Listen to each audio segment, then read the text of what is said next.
2012-ի հուլիսից ահաբեկչական միանգամից մի քանի խմբավորումների, չափավոր ծայրահեղ ընդդիմադիրների եւ կառավարական ուժերի բախումների հիմնական օջախներից մեկը Հալեպը 2 տարի առաջ լքած դեպի արևելք Տարտուս հասած Մուշոյան ընտանիքի 3 անդամներն արդեն Երևանում են։ Մայրը Նանորին ու Հակոբին այստեղ է բերել պատերազմի վտանգից փրկելու եւ նրանց կրթությունը շարունակելու հույսով։ Եկանք, որ զավակս ավելի լավ վիճակով Կարենա դպրոց երթալ, աղջիկս դպրոց երթալ, ասելով իրենց աբական լավ լասելով։ Ես պիտի աշխատեմ, պիտի դոգամ զավակներուս համար, որպեսզի լավ լան։ Նանորը պատմում է, որ Երևանում հարազատներ չունեն, բայց իր որոշ համադասարանցիներ այստեղ են, գտնելու են նրանց ու պատրաստվում է հագուստ կարել սովորել։ Ես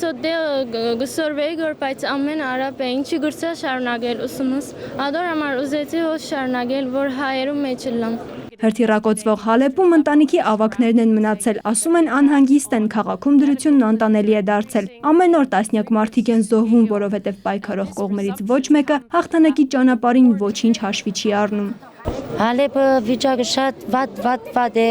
լավանալ չունի, քիչ կլավանա ետ կդառնա նույնպես եւ շատ անձեր կմահանան կմեռնին գոր։ Մուշոյանների Հայաստան հասնելը ձգձգվում էր ֆինանսական խնդիրների պատճառով, նրանց ինքնաթիռի տոմսը եւ Երևանում ապրելու նախնական շրջանի կացարանը ձեռք է բերվել Idea հիմնադրամի միջոցներով։ Ընտանիքի մայրը պատրաստվում է առաջին իսկ հնարավորության դեպքում սեփական աշխատանքով հոգալ երեխաների կարիքները։ Ովևէ մեկ բան ես պատրաստ եմ աշխատում, անուշեղ են, գերագուր, օրինակ ճաշարանի տակ բնակ լվալ, ովևէ մեկ բան, որ ես բզդիկներուց կարենամ ապրեցնել։ Նույն չվերթով Երևան է հասել եւս 2 սիրիահայ, նրանց ընտանիքներն արդեն այստեղ են եւ օդանավակայանում սպասում էին։ Անի Ավետյան, Նարեկ Եղիազարյան, ժամը լրատվական։